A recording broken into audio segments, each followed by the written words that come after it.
Greetings to you in the name of our Lord Jesus Christ. మన ప్రభువును రక్షకుడైన యేసుక్రీస్తు నామములో మీకు అందరికీ శుభాభివందనములు.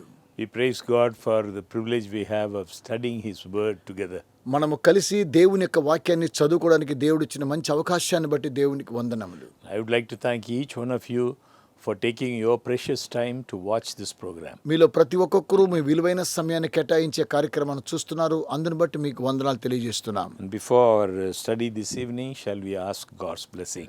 ఈ రోజు సాయంకాలము యొక్క వర్తమానాన్ని వినడానికి ముందు దేవుని యొక్క కృపను బట్టి మనం ప్రార్థన చేసుకుని అడుగుదాం.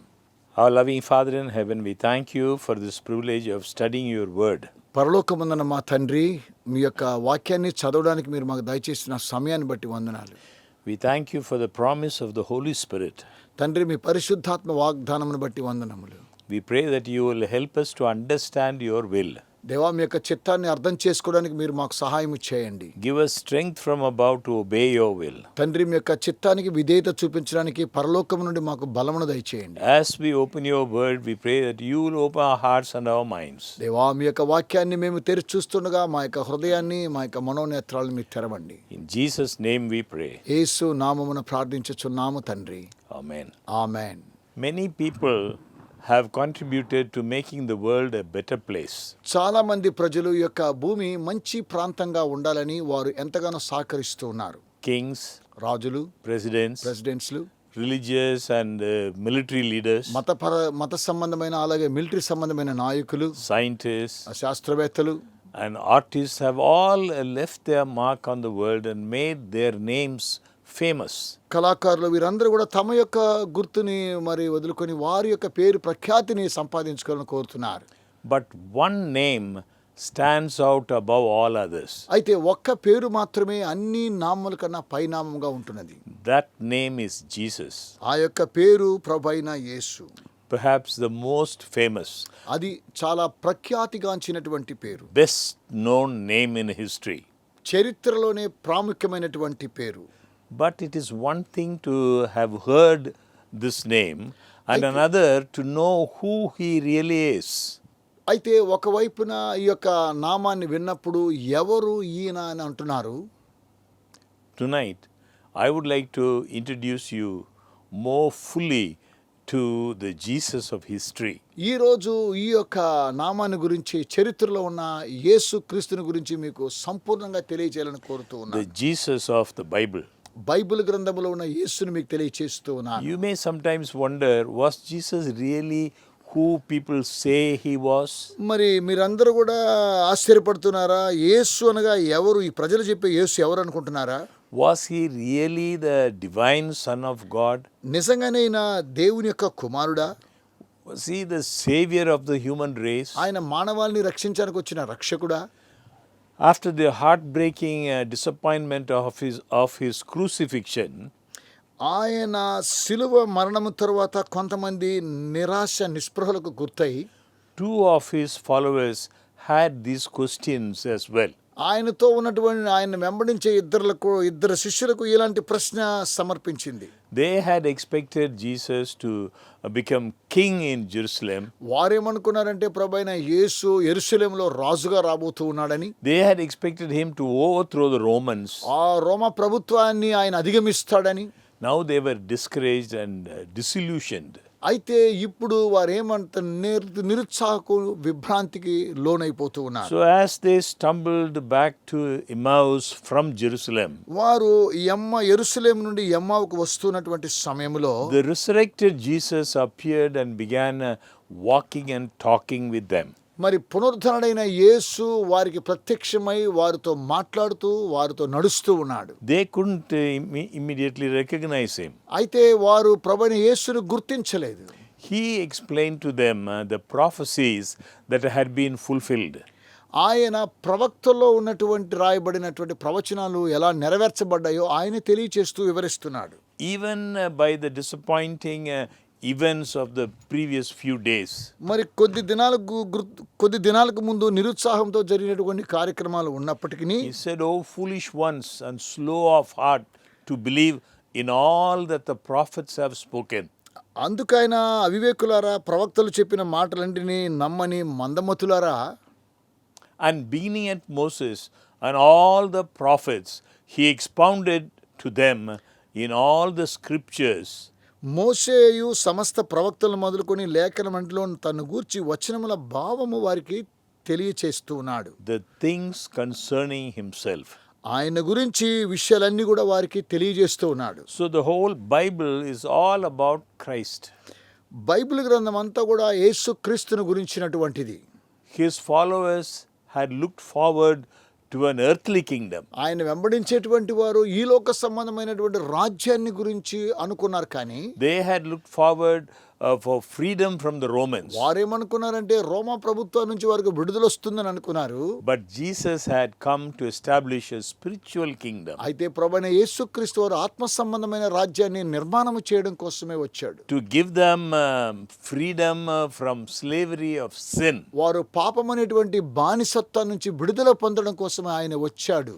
So Jesus' mission to this earth had not been to rescue the Jews only, ప్రభువైన యేసుక్రీస్తు వారు వచ్చిన ప్రాముఖ్యమైనటువంటి విషయము యూదులను రక్షించడం మాత్రమే కాకుండా but to show to the entire world, even the Romans, Ayana- what the character of God was really like. మరి దేవుని యొక్క గుణాతిశయము ఏంటో అది చూపించడం కోసమై ఆయన ప్రపంచ దేశంలో ఉన్నవారు మాత్రమే కాకుండా రోమీలకు కూడా తన గుణాతిశయాన్ని తెలియజేస్తున్నాడు.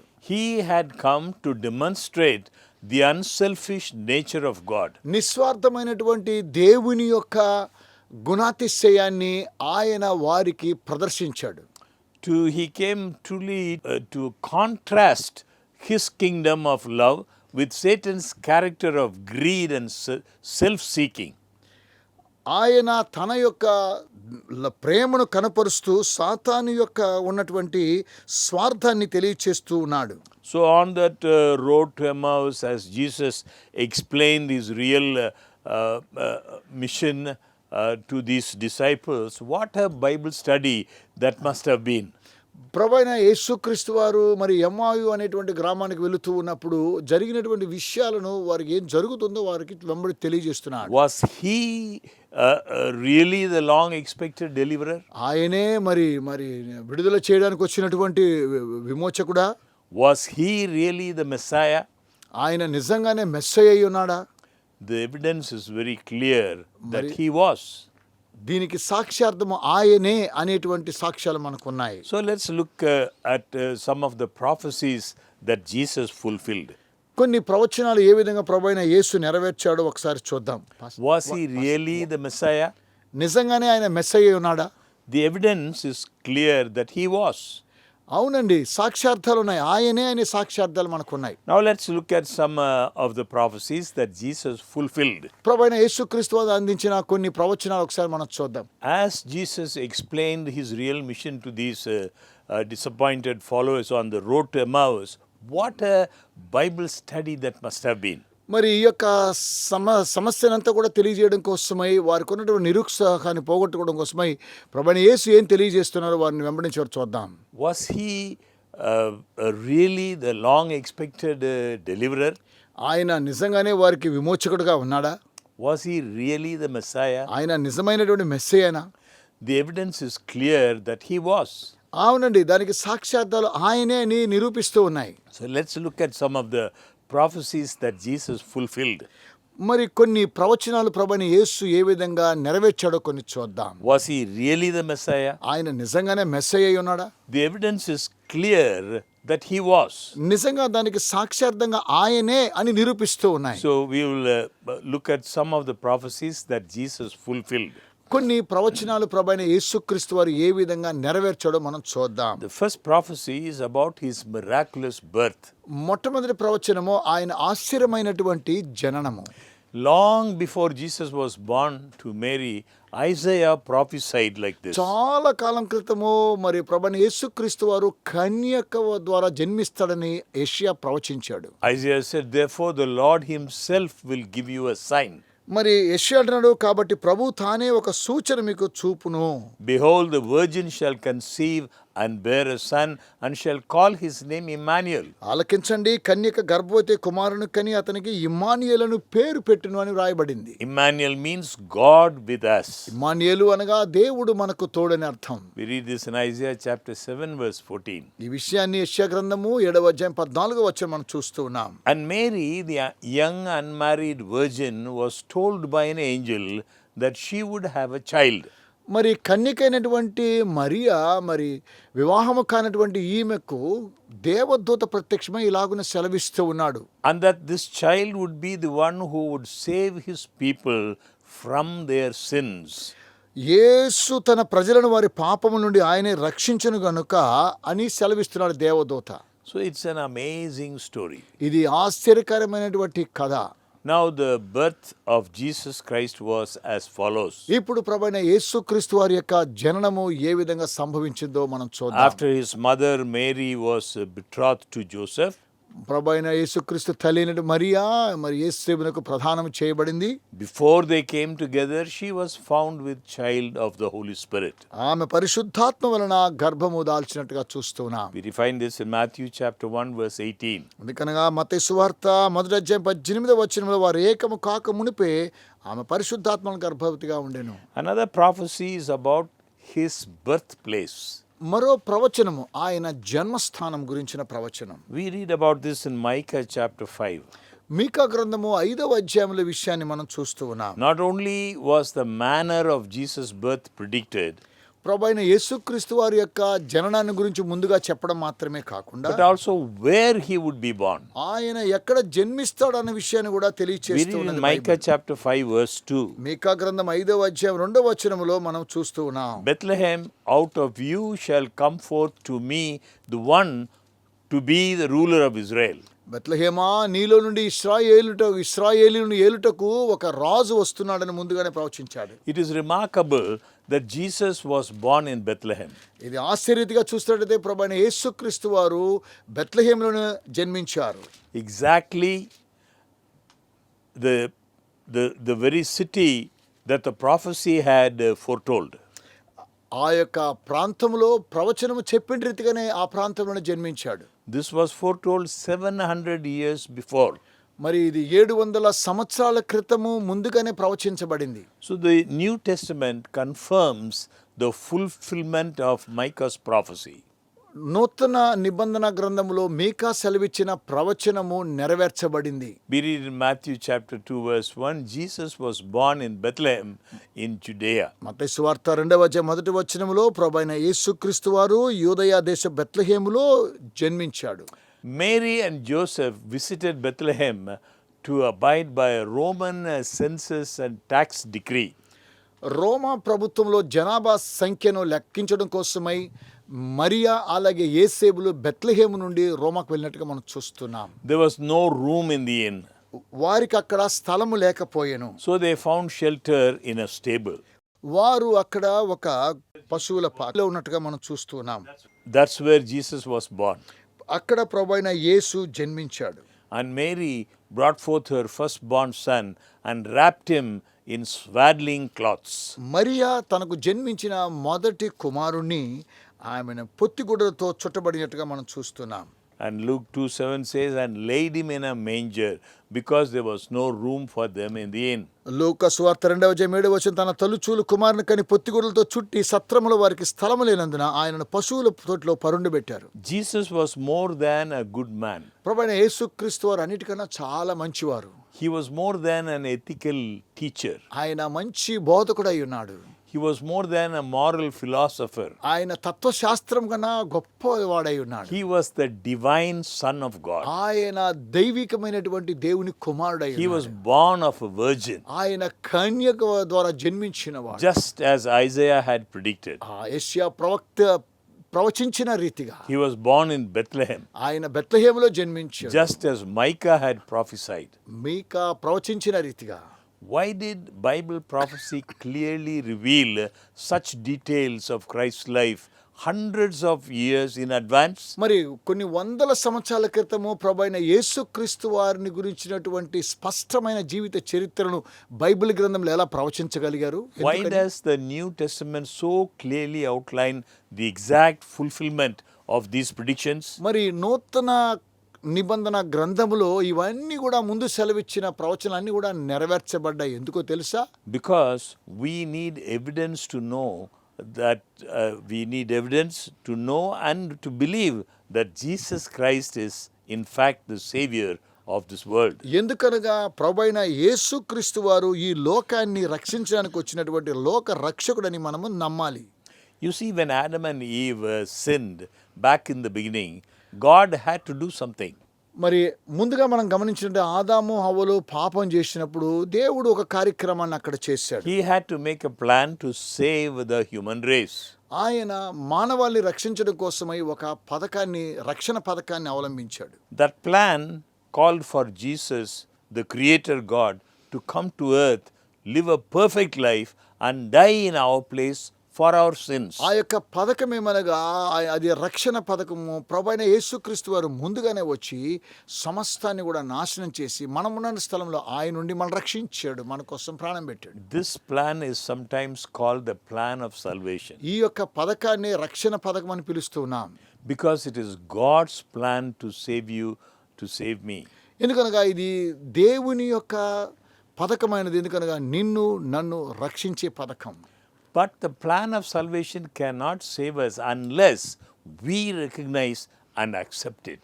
అయితే రక్షించేటువంటి యొక్క పథకము ద్వారా మనల్ని రక్షించడం కాదు, కానీ మనము దాన్ని అంగీకరించాలి, ఆస్వాదించాలి. The prophecies were given so that we can recognize and believe in Jesus as our Savior. ప్రవచనాలు వచ్చాయి, వాటిని మనము నమ్మాలి, మన ప్రభువైన యేసుక్రీస్తు సొంత రక్షకుడు మనం అంగీకరించాలి. Soon after he was born, we see this happening.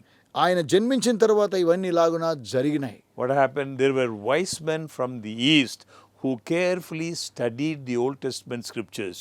మరి పాత నిబంధన గ్రంథం అన్నటువంటి ఆ వాక్య భాగాలన్నీ కూడా కొంతమంది జ్ఞానులు వారు జాగ్రత్తగా చదివారు వాటిని. They understood the prophecies of a great deliverer that was to appear. వారు అర్థం చేసుకున్నారు ఒక గొప్ప విమోచకుడు మరి జన్మించబోతూ ఉన్నాడని. And they knew it was time for him to come.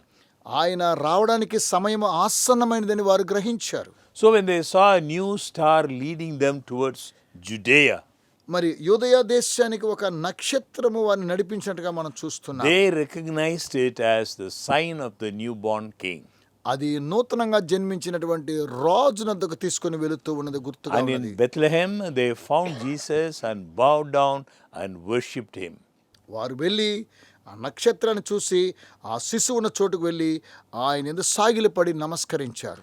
Though worshipped by the wise men, the baby Jesus was not born into a life of royal honor. మరి ప్రభువైన యేసుక్రీస్తు వారు పేద రాజరికమైనటువంటి ఘనత ఆయన జన్మించకపోయినప్పటికీ, Though he was God, Jesus lived on this earth as a humble, hard-working, self-sacrificing servant. ఆయన దేవునిగా ఉన్నప్పటికీ ప్రభువైనటువంటి యేసుక్రీస్తు వారు తన్ను తాను తగ్గించుకొని ఆయన అలాగున జన్మించినట్టుగా మనం చూస్తూ ఉన్నాము. Jesus, being in the form of God, did not consider it robbery to be equal with God. ప్రభువైన యేసుక్రీస్తు వారు దేవుని స్వరూపం కలిగిన వాడై ఉండి దేవునితో సమానముగా ఉండ విడిచిపెట్టకూడని భాగ్యమని ఎంచుకొనలేదు కానీ, but made himself of no reputation, taking the form of a bond servant and coming in the likeness of men. ఆయన మనుషుల పోలిగా పుట్టి దాసుని స్వరూపాన్ని ధరించుకొని తన్ను తానే రిక్తునిగా చేసుకున్నాడు. We find this in Philippians chapter 2 verses 6 and 7. ఈ వాక్య భాగాన్ని ఫిలిప్పీయులకు రాసిన పత్రిక 2వ అధ్యాయం 6-7 వచనం చదువుతున్నాం. Jesus became like us so that he could be our example for living on this earth. ప్రభువైన యేసుక్రీస్తు వారు మనకు మాదిరిగా ఈ యొక్క భూమి మీద జీవించాడు. But his life was pure and sinless, అయితే ఆయన యొక్క జీవితము పవిత్రంగా పాపం లేని జీవితాన్ని జీవించాడు. so that he could be our sacrifice and die in our place for our sins. కనుక మన పాపం నిమిత్తమై ఆయన తను తాను త్యాగం చేసుకుని ఆయన కల్వరిశిలకు సమర్పించుకున్నాడు, త్యాగం చేశాడు. Another amazing prophecy is the prophecy about his betrayal. మరో ఆసక్తిదాయకమైనటువంటి ప్రవచనం ఉంటుంది, ఆయనను ఏ విధంగా అప్పగించారు అనేటువంటిది. And he didn't just fulfill prophecies in his birth and life, but also in his death. ప్రవచనాలన్నీ కూడా ఆయన యొక్క జననాన్ని గురించి, ఆయన యొక్క మరణాన్ని గురించి కూడా అవన్నీ కూడా నెరవేర్చబడుతున్నాయని చూస్తున్నాం. For example, take his betrayal by Judas. ఉదాహరణకు యూదా ఇస్కరియోతు ఏ విధంగా అతను అప్పగించాడన్న విషయం, It was exactly foretold by the psalmist. అది సాక్షాత్తు కీర్తనకారుడు రచించినటువంటి విషయాన్ని మనం చూస్తూ ఉన్నాం. Psalm 41 verse 9 we read, 41వ కీర్తన 9వ వచనం మనం చదువుతున్నాము. even my own familiar friend in whom I trusted, who ate my bread, has lifted up his heel against me. నేను నమ్ముకుని నా విహితుడు నా ఇంట భోజనం చేసిన వాడు నన్ను తన్నుటకై తన మడిమినెత్తాడని రాస్తున్నాడు. When at the Last Supper Peter asked Jesus who was going to betray him, Jesus answered like this. మరి ప్రభువైన యేసుక్రీస్తు వారు చివరి రాత్రి భోజనములో ఎవరు అప్పగిస్తారు అని అతను అడిగినప్పుడు యేసయ్య ఈ విధంగా సమాధానం ఇచ్చాడు. We read in John chapter 13 verse 26. ఈ విషయాన్ని యోహాను సువార్త 13వ అధ్యాయం 26వ వచనం మనం చదువుతున్నాం. Jesus said, "It is he to whom I shall give a piece of bread when I have dipped it." అందుకు యేసు నేను ఒక ముక్క ముంచి ఎవనికి ఇచ్చేదనో వాడే అని చెప్పి, So just as the prophecy foretold, it was one of those closest to Jesus who betrayed him to his death. ప్రభువైన యేసుక్రీస్తు వారిని గురించి ప్రవచించిన రీతిగా ప్రభువైన యేసుని ఎవరు అప్పగించాలో ఆ ప్రవచనానుసారంగానే జరిగింది. But the scriptures were even more specific about his betrayal. మరి కొన్ని విషయాలు మనం చూసే వాక్య భాగంలో ఆయన యొక్క అప్పగింతలో చాలా సాక్షాత్తుగా నెరవేర్చబడినట్టుగా చూస్తున్నాం. Even detailing the price paid to the traitor. మరి ఇంకా సాక్షాత్తుగా మనం చూసినట్లయితే ఎంత వెల ఇచ్చి ఆయన అప్పగించబడుతుంది అన్న విషయాన్ని కూడా చూస్తున్నాం. Zechariah chapter 11 verse 12 we find, జకర్యా గ్రంథం 11వ అధ్యాయం 12వ వచనం మనం చూస్తున్నాము. so they weighed out for my wages 30 pieces of silver. అతడు 30 వెండి నాణెములకు నన్ను అప్పగించునని ప్రభు సెలవిస్తున్నాడు. Again the New Testament records how stunningly this was fulfilled. క్రొత్త నిబంధనలో ఏ విధంగా ఇది నెరవేర్చబడిందో మనం చూస్తూ ఉన్నాం. We read in Matthew chapter 26, మత్తయి సువార్త 26వ అధ్యాయం మనం చూస్తూ ఉన్నాము. then one of the 12 called Judas Iscariot went to the chief priests and said, తన యొక్క శిష్యులో ఒకడైన యూదా ఇస్కరియోతు వెళ్ళి ప్రధాన యాజకుల వద్దకు వెళ్ళి, what are you willing to give me if I deliver him to you? నేను ఆయన మీకు అప్పగించిన యెడల నాకేమి ఇత్తురని వారిని అడిగాను. And they counted out to him 30 pieces of silver. అందుకు వారు 30 వెండి నాణెములు తూచి వానికిచ్చిరి. The manner and cruelty of his betrayal were also foretold. ఆయన అప్పగించడము, ఆయన ఏ విధంగా చంపాలనే విషయాలు కూడా ముందుగానే ప్రవచించబడ్డాయి. He was to be beaten, he was to be abused. ఆయన కొట్టారు, ఆయన్ని తిట్టినట్టుగా కూడా మనం చూస్తున్నాం. In Isaiah chapter 50 verse 6 we read, యెషయా గ్రంథము 50వ అధ్యాయం 6వ వచనం చదువుతున్నాము.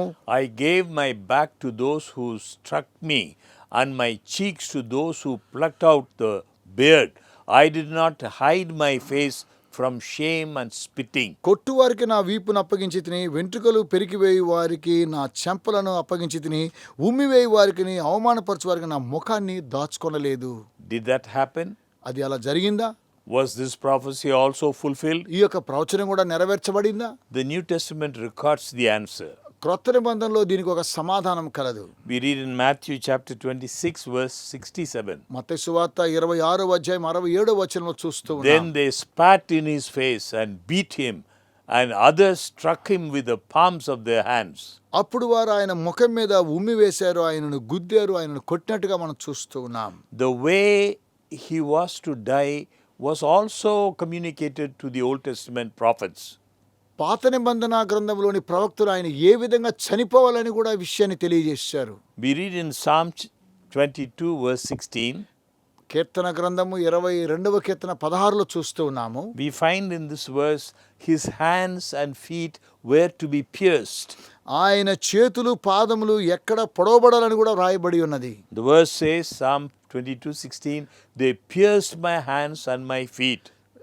కీర్తన 22:16లో చూసినట్లయితే వారు నా చేతులను నా పాదములను పొడిచి ఉన్నారు అని తెలియచేస్తూ ఉన్నాడు. After the resurrection of Christ, Thomas, one of his disciples who doubted that he had been resurrected, recognized that Christ's hands and feet were indeed pierced. ప్రభువైన యేసుక్రీస్తు వారు మరణించి పునరుద్ధరణ లేచిన తరువాత తన యొక్క శిష్యులైన తోమా చూసి ఆయన యొక్క చేతులను, ఆయన యొక్క పాదములను ఆయన యొక్క ప్రక్కలో చూస్తూ ఉన్నాడు. He said, unless I see in his hands the print of the nails and put my finger in the print of the nails, I will not believe. తక్కిన శిష్యులు మేము ప్రభువుని చూస్తామని వారు చెప్పగా అతడు నేను ఆయన చేతులలో మేకుల గుర్తును చూసి నా వ్రేలు ఆ మేకుల గుర్తులకు పెట్టి నా చెయ్యి ఆయన ప్రక్కలో ఉంచితే గానీ నేను నమ్మనని వారితో అన్నాడు. When Jesus later appeared to Thomas, he showed his wounds as the evidence that he was the same Jesus who had been crucified. ప్రభువైన యేసుక్రీస్తు వారు కొద్ది రోజుల తరువాత మరలా వారికి ప్రత్యక్షమై తన యొక్క చేతుల్లో ఉన్నటువంటి మేకుల గుర్తులను, ఆయన యొక్క ప్రక్కలో ఉన్నటువంటి గాయములన్నీ కూడా చూపించాడు. The scriptures also revealed that in his death he would be associated with sinners. మరి బైబిల్ గ్రంథం తెలియజేస్తున్న వాక్యాలు ఏమనగా ఆయన పాపుల మధ్యలో ఆయన చనిపోతాడని వ్రాయబడింది. Isaiah tells us in Isaiah 53 verse 12 యెషయా గ్రంథము 53:12 యెషయా తెలియజేస్తూ ఉన్నాడు that he would be numbered with the transgressors. కావున గొప్పవారితో నేను అతనికి పాలు పంచి పెట్టెదను. Notice how this messianic prophecy was directly fulfilled. చూడండి, ఈ యొక్క మెస్సియాను గురించిన ప్రవచనాలు ఏ విధంగా సాక్షాత్తు నెరవేర్చబడ్డాయో We గమనించండి. read in the gospel according to Mark, mark సువార్తలో ఈ కార్యక్రమాన్ని చదువుతున్నాము. with him they also crucified two robbers, one on his right and the other on his left. ఆయన సిలువ వేయబడినప్పుడు కుడివైపున ఒకరిని ఎడమవైపున ఒకరిని సిలువ వేస్తారని వ్రాయబడింది. So the scripture was fulfilled which says, and he was numbered with the transgressors. మరి బైబిల్ గ్రంథము లేఖనాలు నెరవేరినట్లుగా ఆయన ఇద్దరు బందిపోటు దొంగల మధ్య ఆయనను కూడా సిలువ వేశారు. King David told what would happen to Jesus' clothing 1,000 years before he died. రాజు అయినటువంటి దావీదు ప్రభువైన యేసుక్రీస్తు వారు చనిపోవడానికి ముందుగానే కొన్ని వందల సంవత్సరాల విధంగా ప్రభువైన యేసు యొక్క వస్త్రాల గురించి ప్రవచించాడు. Psalm 22 verse 18 we read, they divide my garments among them and for my clothing they cast lots. 22వ కీర్తన 18వ వచనములో నా వస్త్రమును వారు పంచుకొనుచున్నారు, నా అంగీ కొరకు చీట్లు వేయుచున్నారని ప్రవచించాడు. Notice how specific this prophecy is. చూడండి, ఈ యొక్క ప్రవచనము ఎలాగున సాక్షాత్తు నెరవేర్చబడిందో. The Roman soldiers who oversaw his crucifixion were unlikely to have known what David had written, but their actions exactly fulfilled it in any way. దావీదు రాసిన రీతిగా రోమా సైనికులు యేసును సిలువేసిన తర్వాత ఆయన వస్త్రాలు తీసుకున్నటువంటి ఒక్కొక్క సైనికుని ఒక్కొక్క భాగం ఎలా రావడం కూడా మనం చూస్తూ ఉన్నాము. The word of God says, then the soldiers took his garments. Bible గ్రంథం తెలియజేస్తున్నది, సైనికులు యేసు యొక్క వస్త్రములను తీసుకొని, Now the tunic was without seam, woven from the top in one piece. మరి ఆయన ఒక్కొక్క సైనికు ఒక్కొక్క భాగము వచ్చినట్టుగా మనం చూస్తూ ఉన్నాం. They said, let's not tear it, but cast lots for it, whose it shall be. వారేమన్నారు తెలుసా అండి, అది ఒకే వస్త్రం కాబట్టి మనం ఎవరిమి ఒక్కొక్కరికి సైనికు ఒక్కొక్క భాగం వచ్చినట్టుగా చీట్లు వేసుకుందాం అనుకున్నారు. కానీ Even Jesus' words as he hung on the cross were predicted by the psalmist. ప్రభువైన యేసుక్రీస్తు వారు ఏ విధంగా సిలువ వేయబడతారో, ఏం మాట్లాడతాడో అనే విషయాన్ని కూడా కీర్తనకారుడు తెలియజేస్తున్నాడు. Psalm 22 verse 1 we read, my God, why have you forsaken me? 22వ కీర్తన మొదటి వచనం, నా దేవా నన్నేలా విడనాడితివి. So compare this Old Testament prediction with Matthew's account of what Jesus said right before his death. మరి పాత నిబంధన ప్రవచనాన్ని మనం పోల్చి చూసినట్లయితే ప్రభువైన యేసుక్రీస్తు వారు తన యొక్క మరణానికి ముందు ఏమన్నారో మత్తయి సువార్తలో మనం చూస్తూ ఉన్నాం. Matthew 27 verse 46 we read, my God, why have you forsaken me? మత్తయి సువార్త 27వ అధ్యాయం 46వ వచనములో, నా దేవా నన్నెందుకు చేయి విడిచితివి అని ప్రభు So సెలవిచ్చాడు. these prophecies are amazingly specific yet accurately fulfilled. ఈ ప్రవచనాలన్నీ కూడా ఆశ్చర్యరీతిగా అవన్నీ కూడా నెరవేర్చబడ్డాయి. So many of these prophecies were totally beyond human control. ఈ ప్రవచనాలన్నీ కూడా మానవాళికి అతీతమైనటువంటి వారి యొక్క స్వాధీనంలో లేనటువంటివి. Jesus simply could not have arranged for them to come to pass as predicted. మరి ప్రభువైన యేసుక్రీస్తు వారు ముందు సెలవిచ్చిన రీతిగా వాటన్నిటి కూడా నెరవేర్చడం కోసమే వచ్చినట్టుగా He చూస్తూ could ఉన్నాం. not have arranged the place of his birth. మరి ఆయన యొక్క జన్మస్థానాన్ని గురించి ఒక స్థలాన్ని ఏర్పాటు He చేసుకోవాలి. could not have arranged the manner of his birth. ఆయన యొక్క జననం ఏ విధంగా ఉండాలని ఆయన ఏర్పాటు చేసుకోలేదు. his betrayal, ఆయన యొక్క అప్పగింతల గురించి, or the events surrounding his death. ఆ తరువాత ఆయన చుట్టూ జరిగిన ఆయన యొక్క మరణం తర్వాత జరిగిన కార్యక్రమాలు అన్నీ కూడా So Jesus was truly who he claimed to be. ప్రభువైన యేసుక్రీస్తు వారు ఎవరో అని తెలియజేస్తూ ఉన్నాడు. He was the Messiah. ఆయనే మెస్సయ్య అయి ఉన్నాడు. He was God in human form. ఆయన శరీరాకారంలో ఉన్న దేవుడై ఉన్నాడు. Yet there he was hanging on the cruel cross. అవునండి, ప్రభువైన యేసుక్రీస్తు వారు ఆ యొక్క ఘోరమైన సిలువలో ఆయనను సిలువేసినప్పుడు, Lacerated from beatings, nails in his hand and feet, ఆయన యొక్క కాళ్ళలో మేకులు, ఆయన చేతుల్లో మేకులు ఆయన కొట్టడం అని జరిగిన తరువాత a crown of thorns on his head, ఆయన తల మీద ముళ్ళ కిరీటాన్ని ధరింపజేశారు. surrounded by those who jeering at him and mocking him. మరి వారు చుట్టూ కూడా కుక్కలు మోగినట్టుగా ఆయనను పరిహాసం చేస్తూ మోగారు. He could have with one word commanded the angels of heaven to deliver him. ఆయనను విడుదల చేయడం కోసమై పరలోకములో ఒక దేవదూతకు ఆజ్ఞాపించినట్లయితే, But he didn't. అయితే ఆయన ఆ కార్యక్రమాన్ని చేయలేదు. He could have saved himself, ఆయన తను రక్షించుకోగలడండి. but he couldn't save himself and the human race. ఆయన తను రక్షించుకోలేదు. కానీ అలాగని ఎందుకో తెలుసా, ఆయన మానవాన్ని రక్షించడం కోసమై The Son of God consented to hang on that cross and give himself for our salvation. దేవుని కుమారుడైనటువంటి యేసుక్రీస్తు వారు మన యొక్క రక్షణ నిమిత్తమై తన్ను తాను సమర్పించుకున్నాడు. Why did he do it? ఎందుకు అలాగని చేశాడు ఆయన? He did it because he loves us. ఎందుకో తెలుసా, ఆయన మనల్ని ప్రేమించాడు కాబట్టి. He loves you and me. ఆయన నిన్ను నన్ను ప్రేమిస్తూ ఉన్నాడు. As we look at that cross, మన కల్వరి సిలువను చూస్తున్నప్పుడు we see the ultimate communication of God's character of unselfish love. నిస్వార్థమైనటువంటి దేవుని యొక్క ప్రేమ మనకు చూపిస్తూ ఉన్నది. The Creator dying for the creature. సృష్టికర్త సృష్టి కొరకై మరణిస్తూ ఉన్నాడు. The King paying our penalty for sin with his own life. మరి రాజు మన పాపముల నిమిత్తమై క్రయధనంగా తన యొక్క ప్రాణాన్ని పెడుతూ ఉన్నాడు. Friends, as we look at that cross, his unselfish love breaks our proud hearts. ప్రేమైన స్నేహితులారా, ఆయన నిస్వార్థమైనటువంటి ప్రేమ కల్వరి సిలువను చూసినట్లయితే మన హృదయాలు ద్రవించకపోతూ ఉన్నాయి. It prompts us to want to love Jesus because of his great love for us. ఇది ఏం తెలియజేస్తుందనగా, ఆయన మన పట్ల చూపించినటువంటి ప్రేమను బట్టి మనం కూడా ఆయన పట్ల గొప్ప ప్రేమను కనపరచాలి. He did it because it was the only way that we could be saved to live with him forever. ఆయన ఎందుకు అలాగనే చేశాడో మీకు తెలుసా అండి? ఆయనతో కూడా నిరంతరం నివసించడం కోసమై మనలను రక్షించాడు. The Bible says of his sacrifice, Bible గ్రంథం ఆయన త్యాగాన్ని గురించి he is తెలియచేస్తున్నది. despised and rejected by men, a man of sorrows and acquainted with grief. ఆయన మనుషుల ద్వారా విసర్జించబడిన వాడుగాను, ఆయన వ్యాధిని అనుభవించేవాడుగాను He was కనిపిస్తున్నాడు. wounded for our transgressions, he was bruised for our iniquities. మన యొక్క పాపముల నిమిత్తమై, మన యొక్క దోషముల నిమిత్తమై ఆయన అప్పగించబడ్డాడు. And by his stripes we are healed. ఆయన పొందినటువంటి దెబ్బల చేత మనకు స్వస్థత కలుగుచు. All we like sheep have gone astray. మనము గొర్రెల వలె మనం అందరము త్రోవ తప్పి వెళ్ళిపోయాము. He was afflicted, ఆయన శ్రమ నొందాడు. yet he opened not his mouth. ఆయన ఏమాత్రం కూడా ఆయన మౌనంగా ఉన్నాడు. He నోరు was తెరవలేదు. led as a lamb to the slaughter. ఆయన వధించబడిన గొర్రె వలె ఉన్నాడు. This is only one of the many times that Jesus is referred to in the Bible as an innocent lamb.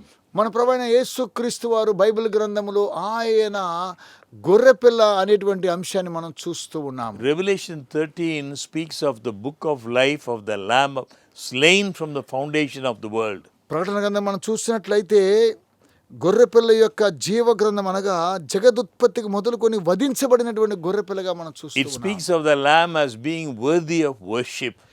ఆయన సాగిలపడి ఆరాధించేటువంటి గొర్రెపిల్లగా ఉంటున్నాడు. In Revelation chapter 5 verses 8 and 12 we read, ప్రకటన గ్రంథం 5వ అధ్యాయం 8, 12 మనం చదివినట్లయితే, the 24 elders fell down before the lamb and they said, worthy is the lamb who was slain. 24 పెద్దలను ఆ గొర్రెపిల్ల ఎదుట సాగిలపడి ఈయన స్తుతికి పాత్రుడై ఉన్నాడు. Yes, friends, the innocent lamb died for the guilty sinner. అవును ప్రియమైనటువంటి స్నేహితులారా, మరి ఈ యొక్క గొర్రె పిల్ల పాపుల కొరకై తన్ను తాను సమర్పించుకున్నాడు. ఎందుకో Why, తెలుసా? why did Jesus have to die? ఎందుకు ప్రభువైన యేసు చనిపోవాలి? Because we were supposed to die. ఎందుకనగా మనం చనిపోవలసిన వారమే. The Apostle Paul tells us.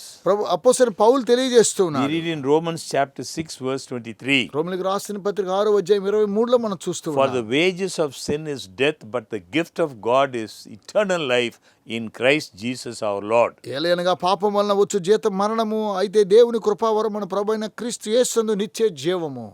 It is not that God somehow just decided this punishment for sin. మరి పాపముల కోసమై దేవుడు మనకిచ్చినటువంటి ఆ యొక్క శిక్షా విధి మాత్రమే కాదు. It is because sin separates us from God. ఎందుకనగా పాపము మనలను దేవునికి దూరం చేస్తూ ఉన్నది. Sin separates us from God, who is the source of life.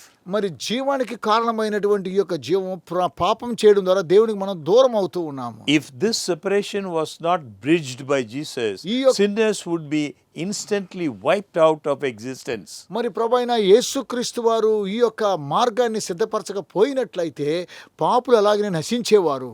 Adam and Eve, separated from God by sin, ఆదాము హవ్వలు పాపం ద్వారా దేవునికి దూరపరచబడ్డారు. they were sent away from the Garden of Eden. వారు ఏదేను వనముల నుండి తోలివేయబడ్డారు. They were forbidden from eating from the tree of life. వారు జీవ వృక్షం ఫలం తినకూడని ఫలం వారు తిన్నారు. So the word of God says, so he drove out the man and he placed cherubim at the east of the Garden of Eden. ప్రభువైన దేవుడు వారిని అక్కడ తూర్పు దిక్కున కెరూబులను వారిని బయట తోలివేసి కెరూబులను జీవవృక్షను పో మార్గమును కాచుటకు ఇటు అటు తిరుగుచున్న ఖడ్గజాలు నిలబెట్టాడు. And a flaming sword which turned every way to guard the way to the tree of life. మరి జీవ వృక్షమునకు పో మార్గమును కాచుటకు ఇటు అటు తిరుగుచున్న ఖడ్గజ్వాల నిలబెట్టాడు.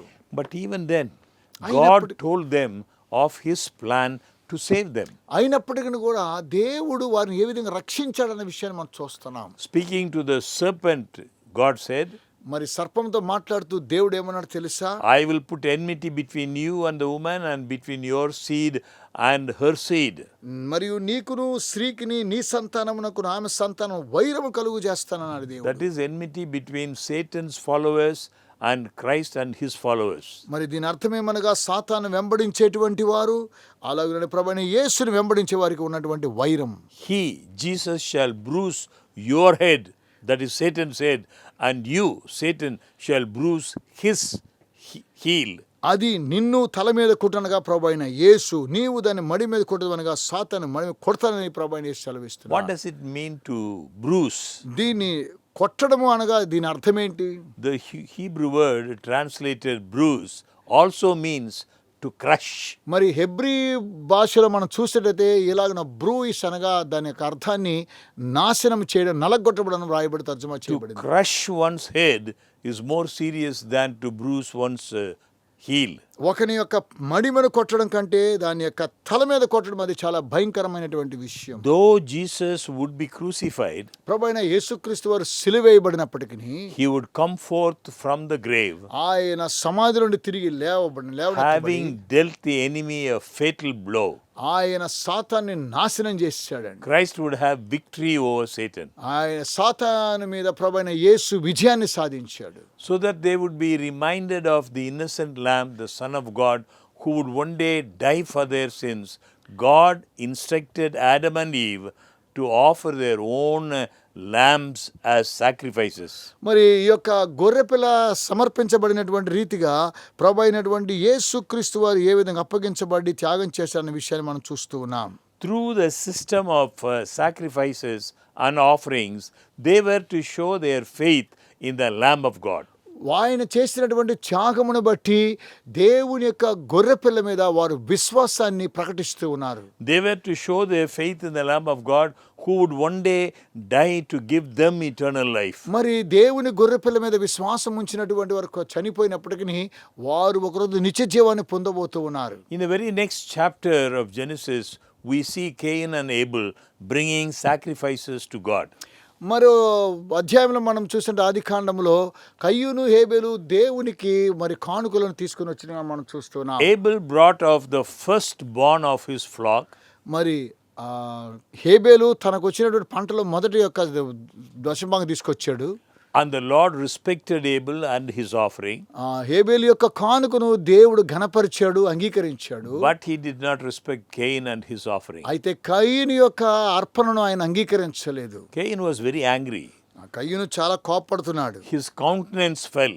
అతని యొక్క ముఖము వికారమైపోయింది. Abel obediently brought a lamb. మరి హేబెలు మరి చాలా తగ్గించుకొని ఒక గొర్రె పిల్లను ఆయనకు That సమర్పించాడు. was representing the Lamb of God. అది దేవుని యొక్క గొర్రె పిల్లగా సూచనగా But మనకు Cain అర్థమవుతుంది. disobeyed and brought fruit as his sacrifice. అయితే కయ్యూను మరి త్యాగంగా పండ్లు తీసుకొచ్చినట్టుగా మనం చూస్తూ ఉన్నాం. Friends, you see, fruit could never appropriately represent the sacrifice to be made by Jesus.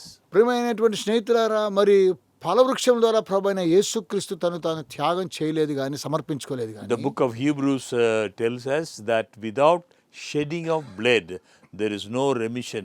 హెబ్రీయులకు రాసిన పత్రిక 9వ అధ్యాయం తెలియజేసిన రీతిగా రక్తము చిందింపకుండా పాప క్షమాపణ కలుగుదని సామాన్యంగా చెప్పవచ్చును. When God brought Israel's out of Egypt, ప్రభు అయిన తండ్రి అయిన దేవుడు మరి ఇశ్రాయేలును ఐగుప్తు దేశం బయటకు తీసుకొచ్చినప్పుడు he had Moses build a tabernacle మరి- or a portable temple that was modeled after the sanctuary in heaven. దేవుడు మోషేతో నీవు నా కొరకు ఒక ప్రత్యక్షపు గుడారమును అనగా పరలోకములో ఉన్నటువంటి మాదిరి చొప్పున చేయాలని మోషేకు ఆజ్ఞాపించాడు. And if you carefully read the Bible, you will understand the ceremonies of the sanctuary symbolized the events of the plan of salvation. మరి బైబిల్ గ్రంథంలో మనం చూస్తే ప్రత్యక్షపు గుడారం యొక్క నమూనా రక్షణ పథకానికి గుర్తయినది. One of these ceremonies was the Passover. అందులో ఒక ప్రాముఖ్యమైన అంశం అనగా పస్కాను ఆచరించడం. It helped them to remember the time when the Israelites left Egypt. ఇది మనకు ఎలాగున్నా సహాయపడుతుందనగా ఇశ్రాయేలీలు ఐగుప్తు దేశం నుంచి ఏ విధంగా బయటకు రాబడ్డారో ఆ విషయాన్ని మనం చూస్తూ ఉన్నాం. The people were instructed to kill a lamb. మరి ప్రజలు ఒక గొర్రె పిల్లను చంపేయాలని ఆజ్ఞ పొందారు. They were instructed to put its blood on their doorposts. ఆ గొర్రె పిల్లను చంపిన తరువాత, బలి అర్పించిన తరువాత ఆ రక్తంతో వారు ద్వారకమ్ముల మీద పోయాలని తెలియజేశారు. It was a sign of their obedience వారి- and their faith in the blood of the coming lamb. మరి రాబోయేటువంటి గొర్రె పిల్ల రక్తమునకు సూచనగా వారు విధేయతగా విశ్వాసంతో వారు అలాగనే చేశారు. Passover not only pointed back to their deliverance from Egypt, మరి పస్కాను ఆచరించడం ద్వారా ఐగుప్తు దేశం నుంచి వారు విడుదల పొందడం మాత్రమే కాకుండా, but it also pointed forwards to the time when the real Passover lamb would be slain. నిజంగానే మరి రాబోయేటువంటి దినాల్లో నిజమైనటువంటి పస్కా బలి పశువు ఏ విధంగా అర్పించబడబోతున్న విషయాన్ని తెలియజేస్తూ ఉన్నారు. So those lambs killed in Egypt and throughout the centuries couldn't effect forgiveness for our sins. ఆ గొర్రె పిల్లలన్నీ కూడా ఐగుప్తు దేశంలో ఉన్నటువంటి దశాబ్దాల వారీగా వారి యొక్క పాపములను ఏమాత్రము తీసివేయలేక క్షమాపణ పొందలేకపోతున్నారు. Because Hebrews tells us that it is not possible that the blood of bulls and goats could take away sins. Bible గ్రంథంలో తెలియజేసిన రీతిగా మరి కోడెల యొక్కయో గొర్రెల యొక్కయో రక్తము పాపమును విమోచించలేదని తెలియజేస్తున్నా, కానీ Only through the blood of the real sacrifice, Jesus, the Son of God, could sins be forgiven. మా ప్రభువైన యేసు క్రీస్తు వారి యొక్క రక్తము ద్వారానే, దేవుని కుమారుడైన యేసు రక్తము ద్వారానే పాప క్షమాపణ కలుగుతున్నది. When we exercise faith in God, మనం ఎప్పుడైతే దేవుని మీద విశ్వాసాన్ని ప్రయోగిస్తున్నామో, the blood of Jesus Christ, His Son, cleanses us from all sin. అప్పుడు ఆయన కుమారుడైన యేసు రక్తం ప్రతి పాపము నుండి మనల్ని పవిత్రులుగా చేస్తూ ఉన్నది. Yes, the ceremonial system of sacrifices pointed forward to the Messiah. అవునండి, ఈ యొక్క పద్ధతిని మనం చూసినట్లయితే మెస్సియా యొక్క త్యాగాన్ని సూచిస్తూ ఉన్నది, ముందుకు కొనసాగుతూ ఉన్నాం. The ceremonial system pointed forward to the Messiah, the Lamb of God. మరి ఈ యొక్క అంశాన్ని మనం చూసినట్లయితే దేవుని యొక్క గొర్రె పిల్లల గురించి సూచిస్తూ ఉన్నది. That's why when John the Baptist announced the Messiah, he said like this. మరి అందుకే ఆ బాప్తిస్మ ఇచ్చే యోహాను ఈ విధంగా తెలియజేస్తూ ఉన్నాడు. We read in John chapter 1 verse 29. ఈ విషయాన్ని యోహాను సువార్త 1:29 మనం చదువుతున్నాము. Behold the Lamb of God who takes away the sin of the world. ఇదిగో లోక పాపమును మోసుకొని పోవు దేవుని గొర్రెపిల్ల అంటున్నాడు. Jesus is the Savior of the world. ప్రభువైన యేసు లోక రక్షకుడైనాడు. Jesus pardons. యేసు మనల్ని క్షమించేవాడైనాడు. Jesus forgives. యేసుక్రీస్తు మనల్ని క్షమాపణ ఇచ్చేవాడైనాడు. Jesus delivers us from guilt. మన యొక్క అపరాధం నుంచి విడుదలిచ్చే యేసు Jesus teaches us how to live. యేసు ఎలాగ జీవించాలో మనకు నేర్పిస్తున్నాడు. Jesus' life is an example for us. ప్రభువైన యేసుక్రీస్తు వారి యొక్క జీవితం మనకు ఉదాహరణ మాదిరి అయి ఉన్నది. Jesus empowers our lives. ప్రభువైన యేసు మన జీవితాలకు శక్తివంతమై ఉన్నాడు. Jesus changes us from within. ప్రభువైన యేసు మనలో నుంచి ఆయన సమస్తాన్ని మనల్ని మారుస్తూ ఉన్నాడు. Jesus gives us new life. ప్రభువైన యేసు నూతన జీవాన్ని మనకి ఇస్తూ ఉన్నాడు. During one of Sir Ernest Shackleton's attempts to cross the Antarctic Ocean, మరి సర్ ఎర్నెస్ట్ శాక్లెంటన్స్ అనేటువంటి ఒక అతను అంటార్కిటిక్ మహాసముద్రాన్ని దాటుతూ ఉండగా, this was a great event. He tried to cross the Antarctic Ocean in 1914. ఆయన 1914వ సంవత్సరంలో అంటార్కిటిక్ మహాసముద్రాన్ని దాటడానికి వెళుతూ ఉన్నాడు. His ship, the ship was called Endurance. ఆ యొక్క షిప్ దాని పేరు ఎండ్యూరెన్స్ అనేటువంటి పేరు. And his ship was crushed in an iceberg. మరి పెద్ద ఐస్ పర్వతాల ద్వారా అది అలాగున నలిపివేయబడింది. So the crew in the ship, they drifted for days until they could make a landing on an island. ఈ యొక్క గొప్ప మరి ద్వీపంలో వారు అక్కడ నుండి బయటికి రాలేక నీటిలో ఇరక్కపోయారు మంచులో. Shackleton, the man who first attempted this, మరి షెకల్టన్ ఈ యొక్క కార్యక్రమాన్ని ఆయనకు సంభవించినప్పుడు he didn't know what to do. ఆయనకి ఏం చేయాలో అర్థం కాలేదు. He had his men set up a camp there on the island. మరి ఆ యొక్క ద్వీపంలో వారితో ఉన్న మనుషులతో పాటు ఒక క్యాంపుని వేశారు. On that island they could preserve their supplies. వారికి ఉన్నటువంటి సామాగ్రిని అంతా కూడా జాగ్రత్త చేసుకుంటున్నారు. They could try to survive the coming winter. మరి రాబోయేటువంటి ఆ యొక్క వింటర్ సమయంలో వారికి ఎలా కాపాడుకోవాలని చూస్తున్నారు. But soon he realized that no one would be coming to rescue them. అయితే ఎవరు కూడా వారిని వచ్చి కాపాడడానికి వచ్చిన వారు ఎవరు కూడా లేరండి. No one had any idea where they were.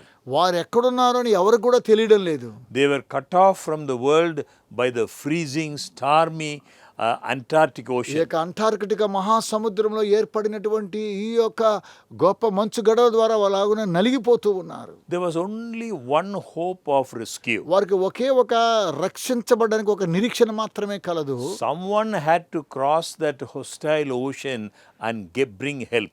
ఎవరో ఒకరు ఆ యొక్క సముద్రం గుండా వచ్చినప్పుడు వారు మనకు సహాయం చేస్తారని నిరీక్షణ కలిగి ఉన్నారు.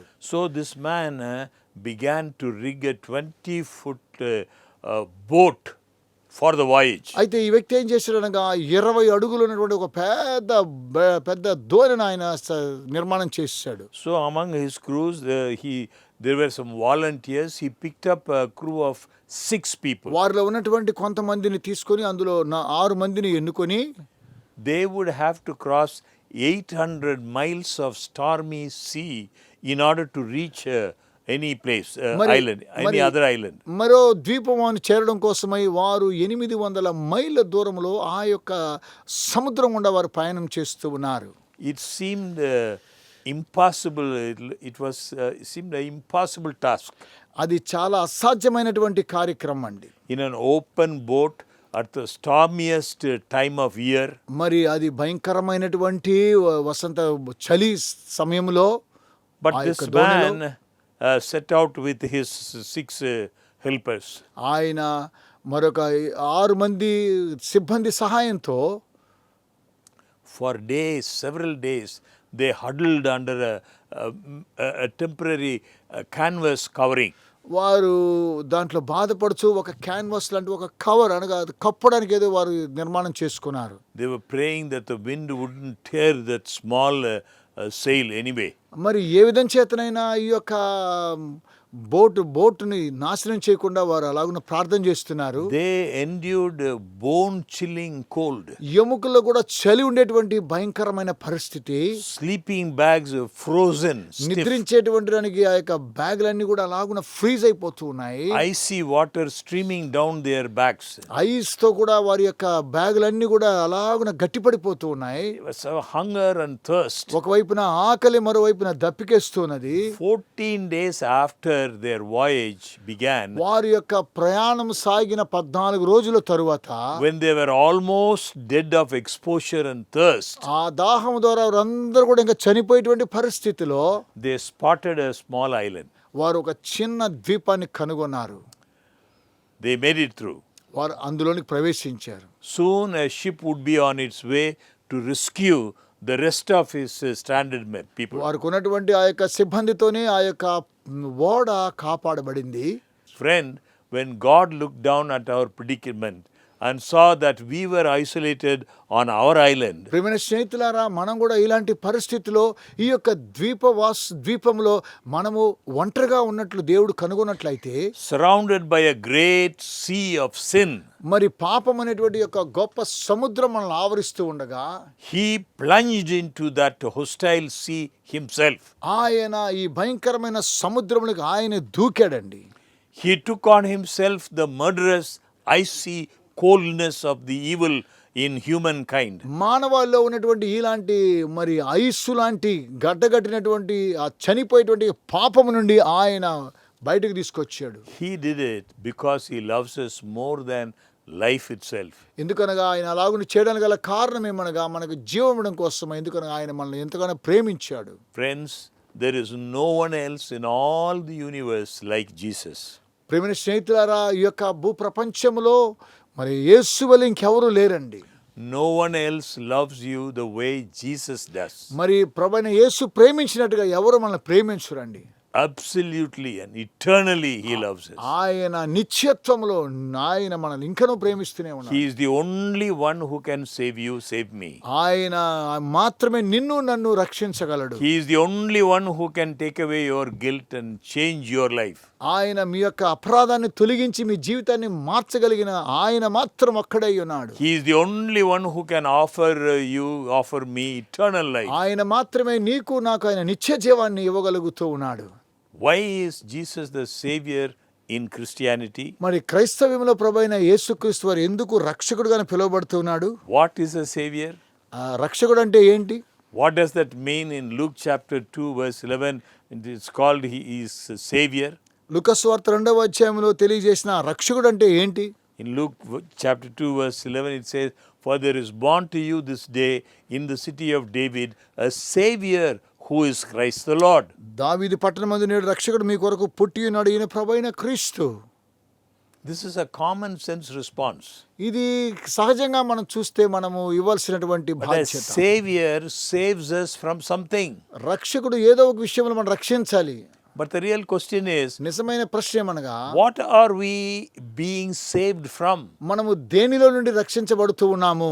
Before we answer that question, let us confirm something about the nature of God. ఈ యొక్క ప్రశ్నకు సమాధానం వేయడానికి ముందుగా దేవుని యొక్క గుణాతిశయాన్ని మనం నిర్ధారణ చేసుకుందాం. God is loving.